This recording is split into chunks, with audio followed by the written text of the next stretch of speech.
Okay, this is the third part for the ethics, and this is Yenisbel Hernandez hosting. So let's go. We just finished this question. We decided it was B, right? When I corrected it, was it correct now? Is it correct now? No, it is not ethical. The other person is responsible for the post. Okay, it's good now. Okay, so the statements by others. So behavior analysts who engage others to create or place public statements that promote their professional of the business, professional practice, products, or activities. They need to retain professional responsibility for such statements. And this is basically more for like people that own like big companies and things like that they hire other people. So they have to be careful of all the little parts that are moving. Also, behavior analysts make reasonable efforts to prevent others from making deceptive statements about their practices. Like basically what we were saying, like, saying, oh my gosh, she's awesome, she's gonna fix your child. If we know somebody is doing something like that, we're gonna talk to them and tell them that that's not ethical. And this other part says that if you do know that, then you need to correct social statement. And if you're airing a paid advertisement, you have to identify it as such. Like when we see those advertisements in political advertisements that it says it's paid by, and they say the name. Okay, here's another question. Jenny, a BCBA posted a picture of her client in her business Facebook account with the intention of showing the client's progress. She proudly showed before and after photos of her client's handwriting samples. Is Jenny breaking ethical code? Yes, because she's exposing her client's identity by showing his picture. No, because she's doing it with good intentions. Yes, because she's exposing her client's identity by showing his writing sample. Or A and C, or both the picture and the client writing sample. A and C. Okay, we have one for D and one for A. Anybody else? Does the writing sample have the name? No. Okay. Well, I would think it depends. A and C. The D is the correct answer. What would it depend on? Well, I would think if you have permission to show pictures in media, because we do it. Our company has a special permission letter where parents allow the kids' pictures to be posted on like a media release. Right. So, but I think the thing that's kind of getting me is it depends what the handwriting, That's a good one. Yeah. Well, for the purpose of this scenario, remember we're not going to add or take away from it in the test because they do a lot of that. That's right. Yeah. So are they telling you here that the client's parents wrote? Then I would say yes. I would say A. A. Okay. So I think the answer is A. Is it because they're identifying too much information about the client at the time, so other people will be able to identify that client? Exactly. That's exactly. Thank you, Tony. That's exactly the answer. And the other thing is that the handwriting sample, it doesn't. How would that identify the child, right? Yeah. It doesn't identify. It doesn't identify the child. You're right. That's why I wanted to make sure the name wasn't on there, because I was like, if the name of the child is on the sample, then that would be identifiable. It would be automatically identifiable. But if the handwriting is there, that and people can know the handwriting put to that child, does that mean it's identifiable, right? Yes, you are right. Okay, no, I'm just trying to make. I failed this exam once before. I'm not trying to fail it yet. I'm just trying to get everything clarified right now. So you're saying that, can you repeat that? You're saying, so if the child is writing his name, that would be a problem? Is that what you're saying? No. If they have writing that they are displaying is identical. You can I think I know. Right. So if you can identify the client's handwriting and say, oh, that's such and such Like if you work handwriting, and you can identify that client, then maybe right. Yes, I get what you're saying. Yes, I get what I'm saying. But let's and I like that. That would be part of another. I could even create another question. What you said. You mean if I write like he has the most unique handwriting that has been recognized by Guinness Book of Guinness or something like that. Got it. Then that would be a problem, because it would be recognizable. You know what I think? I took the exam once before, and I missed it by 10 points. And to me personally, it's just these small little intricate scenarios that make a difference to the scenario, to the whole situation. And that's why here we try to understand the information, but also try to break down the absolutely, and that's why I love it. And following with what you were saying, Tony, and what also Jamie was saying. Jamie said, what is the what is it that you said? Is the handwriting client's name? Client's name. So imagine this is the question in the test. Okay. Can you ask them that question? No. No. So in your brain, the first thing that is going to pop is one example. One of the handwriting example could be his name, but what could be another handwriting example? Writing with dogs, it's fun, right?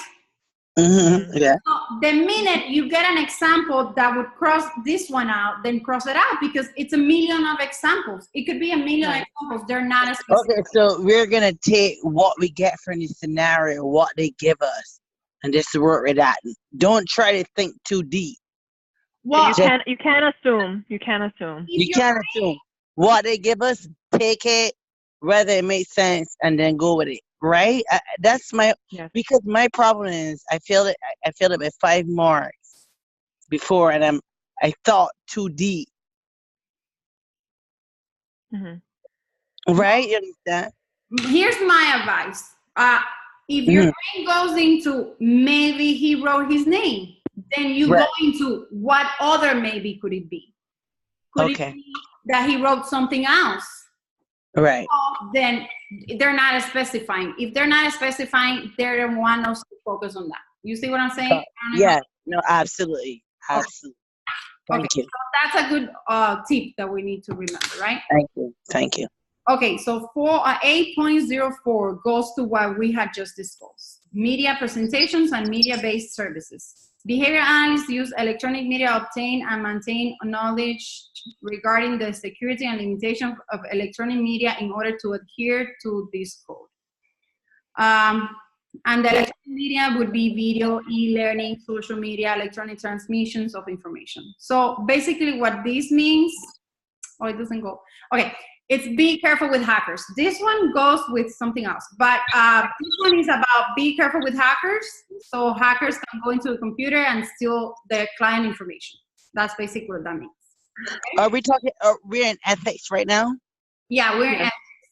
Okay, just clarifying it. Making sure. This one, if you want to follow through, is in 8.04 in the Bailey, this book. Sorry, say again.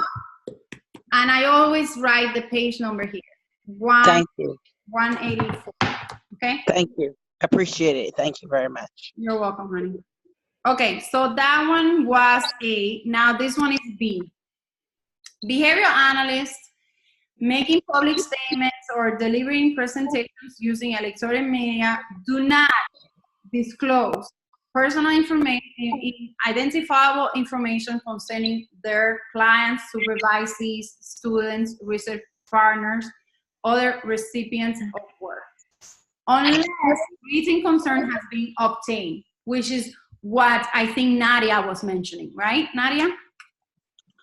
So, Yes. yeah, Yes. so it doesn't just include, a key thing here, it doesn't just include our clients, it also includes our students and supervisees. For example, that's why in this group, in the disclaimer, we always like to say, guys, we're recording, so if you don't want to be heard, if you don't want people to see you, just turn off your cameras, you see?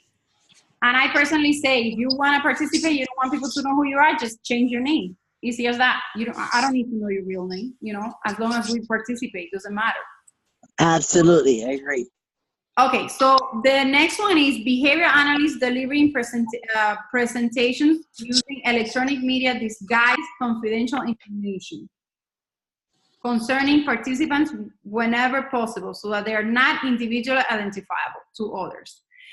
That is specifically what I just said. If you don't want people to know who you are, just change your name. If I want to talk about an experience that I said about a client, I would say something different that people wouldn't connect my client with the experience that I'm giving. Okay? Okay. Makes sense. Okay. 8.04 media this is part D.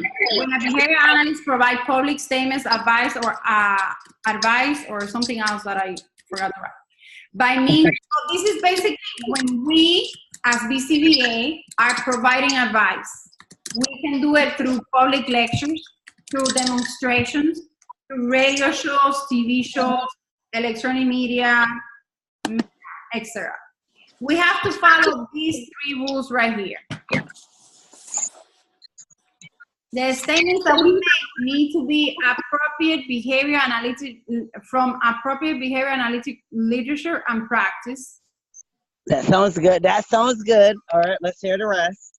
It needs to be consistent with the code, which is basically everything we're doing here. And the advice or comments do not create an agreement for service with the recipient. Can you read the last part of the question? Just the last part. What are they looking for? The advice or comments do not create an agreement for service with recipients. Basically, what I understand from that is, for example, right now I'm talking to you about the code, right? Okay. So I can talk about it and give you advice on how to pass the test. As long as you, the recipient, is not giving me money from it. If it's in a public statement. So no bartering, no accepting. Yeah. Like going on the TV show and, getting money for it. Got it. From the person that is receiving my advice. Got it. That is because it's a public thing. Because obviously, if it's a one-on-one, we make it different and everything else. Booyah. Got it. I love this. Thank you. Thank you. Okay, so the last one that I wrote is the 8.05, testimonials and advertising, and that's the last one for 8. We can have testimonials from our current client. This is very important because I have seen a lot of people, unfortunately. Okay, I didn't hear you. So you got testimonials from a lot of previous clients before? No, that means that, I haven't heard testimonials. I've seen websites where they have testimonials from current clients, and that is not allowed. So testimonials from reviews and websites are not allowed. From current clients that are currently with you. So thank you. But you can use testimonials from former clients. All clients that are no longer paying you, basically. People that are not paying you. They are not longer paying you. But in order testimonials from the past then.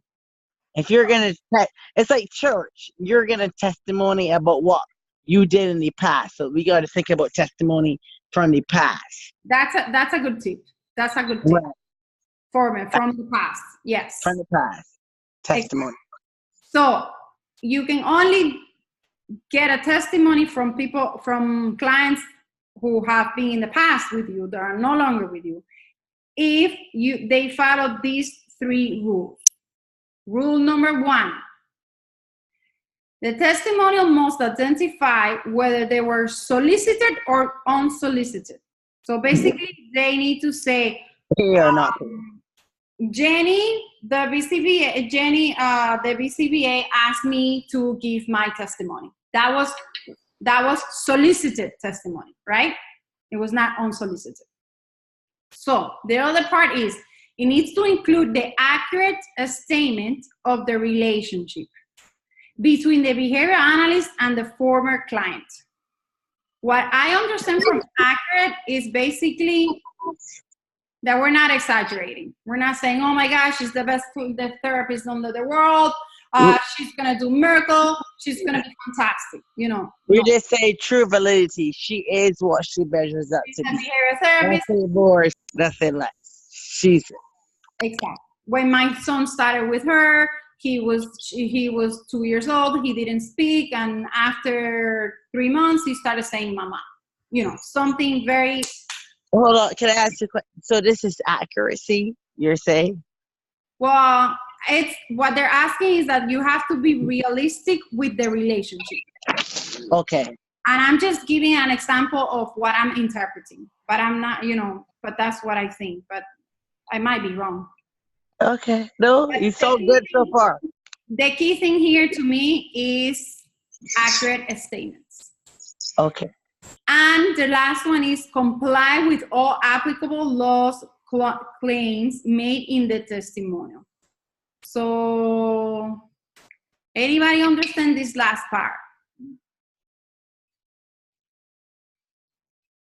Well, I think it has to do with what we reviewed earlier, that you're not going to exaggerate, and you're not going to, you know, make things look like better than they are, and that you're going to adhere to what's already stated in the code. Exactly. Okay, I think that's the same thing. So as we can see, ethics is like a whole, one thing connects to the other one, and the other one connects to, they all connect with each other. And I personally thought it was super long. That's why it took us basically 3 Zooms. And look, I'm not done with it. I was still missing all of this from 8.6 to 9.4. Yep. It's a lot. I stressed about it since yesterday, and I couldn't cover it all. But Yep. I think we've had a very long night. I think this is the longest Zoom we have done. I think so too. I think we did really good. Everybody participated a lot. You did really good. I appreciate it, guys. Thank you so much. Well, thank you. That was a lot of work for you. Thank you. I appreciate it. And Thank thanks you for so much. Thank you, guys. So, boom. I'm so glad that Minerva is going to be able to sleep tonight. What is Minerva going to do tonight? She's going to sleep because, remember, she said, I couldn't sleep last night. I was stressing over it. Oh, God. I love her. You're not the only one that's stressed. Everybody is stressed. Yeah, no, it's not the point. Feel you. It's a lot.